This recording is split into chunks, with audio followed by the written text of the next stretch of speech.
And we're live. Rocket Mortgage Classic, round 3 leaderboard update, weekend best bets. We got a lot to talk about, even though I'm tweeting this out, sorry. I think this is like the objectively worst golf tournament of the year. It's so boring. Detroit Golf Club legitimately sucks. Like, talk about the history, talk about, Robert Trent Jones, like, Donald Ross, I'm thinking of Valderrama. I'm literally thinking Valderrama's on my mind because that's an old golf course that's like holding up to the test of time. Well, like Detroit Golf Club is like, it's horrible. It's horrendous to watch. Like, I'm sorry if I'm defending any of you Michigan guys, Detroit guys. Like, it's a bad golf course. It's boring. It's not fun. It's a damn putting contest. And I'm going to try to bring up stats and how these stats are going to affect golfers who are going to perform on the weekend. Like, it's a crapshoot, but I'm going to do my best. Personally, one of my worst gambling weeks of the season, truthfully. But it can all change this weekend. I got 3 bets coming at you shortly. What else do I want to lead off with? Hopefully you're not watching this live because it's a beautiful Friday night on the East Coast, 4th of July weekend. Hopefully you're watching this like Saturday morning before the round or something, tuning in to watch you listen to me talk. I know sometimes I talk too fast, but I got a few people that like and care about what I have to say, and I appreciate you. So let's get into this. I'm gonna pull up the leaderboard. We got talk about strokes gained Taylor. I was talking about like all these stats. If your name is Taylor, you played good golf this week. So good for you, Taylor Moore. Good for you, Taylor Pendrith. Great 36 holes for you both. Taylor Moore, I hate to say it to you, you're not winning this golf tournament. Taylor Moore threw 36 holes, plus a stroke and a half off the tee. Great. Losing a half a stroke on approach. Gaining 7.6 strokes putting. Who are you, Justin Suh, Taylor Montgomery, hashtag strokes gained Taylor? Like, that is an amazing 36 holes with the putter. I know he's won this year and he can deal with the late round pressure, but how is Taylor Moore, who's gaining 7.5 strokes on the putting surface and losing, if he loses another half stroke on approach these next 2 days, he has legitimately zero chance to win this golf tournament. So he's gonna have to hit the ball better because with that putter's not gonna hold up on that with that weekend pressure, especially with that late afternoon POA. Okay, Taylor Pendrith, he's back at it. Haven't seen much of him, but he's having a great damn week. +2 on off the tee, plus almost 4 on approach, and plus another 3 on the putting surface. Getting across the board, that's what we want to see from Taylor Pendrith, and we just haven't seen it since the fall. So good to see Taylor Pendrith. I would not be surprised to see him go win this golf tournament because I think it was the 36 hole leader at this event last year, and he was part of the story over the weekend. But obviously Tony edged him out. All right, the guy we all want to talk about, Ricky Fowler, the live favorite, gaining strokes across the board, +4 on approach, half a stroke on the putting surface. I think he's going to have to gain a little bit more on the greens to get that coveted win, but you're going to have to take it deep. We're at 13 under right now. I would say 24, 23 under is going to win this golf tournament. 67, 65, and it felt like he had more in there. Ricky's just hitting the ball so good, so close, giving himself so many opportunities. Just needs to roll a few putts. I hope we're not going to get a Rory Sunday major situation where Ricky's just hitting the ball so well and then just can't make a 15-footer to save his life. So, Ricky, I can surely see you winning this golf tournament. 3.5 to 1 as the live favorite. I do not think that's where my money is going to go. But I'm going to put some money on. We're going to skip Ludwig. I'll talk about Ludwig after I talk about this next guy, Adam Schenk. I like Adam Schenk to finish inside the top 10 at +100. He's T5 right now, and I love the stat profile we're seeing from Adam Schenk. +2 off the tee, +2 on approach, +1 around the green, +2.5 on the putting surfaces.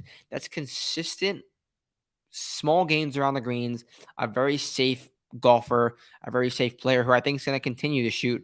If he goes -4 the next 2 days, that should well get him inside the top 10. And if you can't shoot for under on this golf course, like Corn Ferry, legit Corn Ferry, hashtag Justin Thomas. Would Justin Thomas qualify in the Corn Ferry Tour Finals right now? Like, I'm gonna tweet that out. Can I tweet a poll? Would Justin Thomas? I'll tweet it after. I gotta think about the tweet. But besides the point, legitimately besides the point. Adam Schenk, top 10 plus 100. I think it's a great call. All right, let's talk about Ludwig. And Ludwig is absolutely nuking the ball off the tee. He's getting 4.6 strokes off the tee, and that is, let's see where that ranks in the field. That is first in the field by over like a stroke and a half. Nutty stuff from Ludwig. Nutty stuff from Ludwig. And I tweeted out my Ludwig thing. No, I didn't really tweet it out. I just kind of said like one snarky tweet. Look, a lot of guys were betting Ludwig at this 50, 60 to number. A lot of guys were saying this is such a ridiculous price. I don't get how he's priced the way he is. And I agree. I think it was a bit of an egregious price, but I see why he was priced where he was. I know it's not the same thing, but the books just got burned by Rosang. Burned, you could say burned. They got beat by a Rosang who's never won before. That's recent memory. Colin Morikawa, Matt Wolff both won in their fourth, fifth start on tour. Like it's happened before, so that is why they're just getting ahead of it, and they're seeing all the action that you guys want to put on Ludwig. It's not a surprise why he's priced 40 to 51, 40 to 50 to 1. I don't think it's a good bet, but I understand where the hype is coming from, and that's all I was trying to say.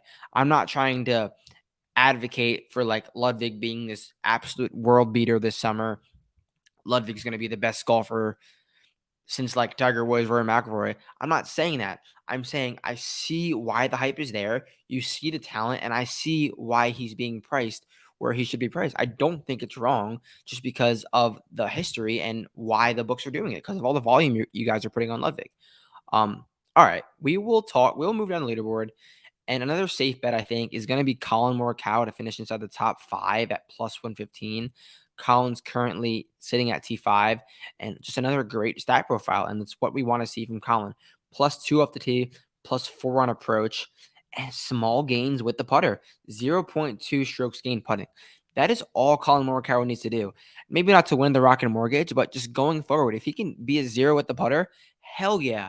He recently learned aim point, and it's already proving benefit. But we saw Justin Thomas go to aim point and then immediately like turn to shit again. Speaking of that, I want to see how Justin Thomas putt. So Justin Thomas, horrific miscut, like comical miscut. Justin Thomas, like no, okay, he was about 0 on the putting green. That's not like horrible. Putting was not the issue for Justin Thomas. I want to run through this Justin Thomas stat line real quick. Plus 1 off the tee, 0 on approach. That's horrible. -6 around the green. Justin Thomas lost 6 strokes around the green. Like, don't ask me how he did that, but Justin Thomas lost 6 strokes around the green. Like okay, word. All right. Third bet or second bet, whatever you want to say. Here we go. Brian Harman to finish inside the top 10 at plus 320.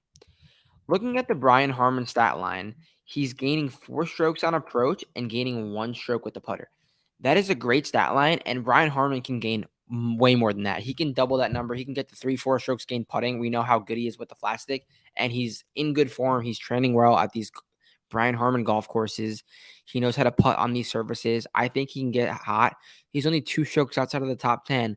At plus 320, Brian Harman's a guy who could take it low, and he knows he's going to have to go low these next 2 days. So Brian Harman plus 320, I think that's a good bet.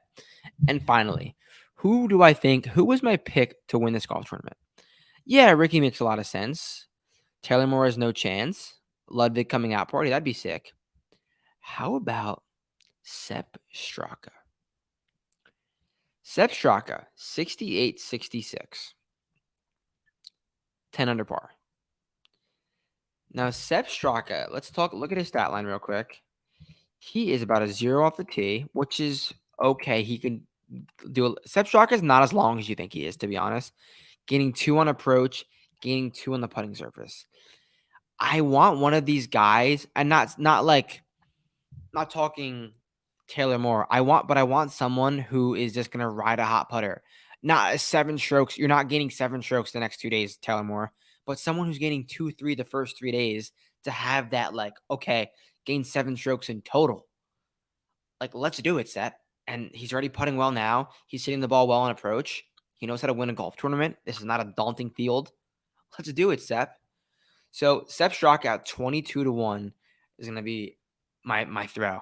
It's going to be my throw. So we got that. We got Brian Harman top 10 plus 320. And then we got Adam Schenk top 10 plus 100. That about wraps it up. Quick show. I will be back filling in for Steve having a baby. Congratulate Steve if you get the chance. Next week. I don't think I'm going to be there Monday. Got a flight to catch, but all the regular content, plus I'll be filling in for Steve on some of his stuff. So I will catch you next week. Any questions, you know where to find me, and I will catch you guys next week. Enjoy the Rocket Mortgage Classic.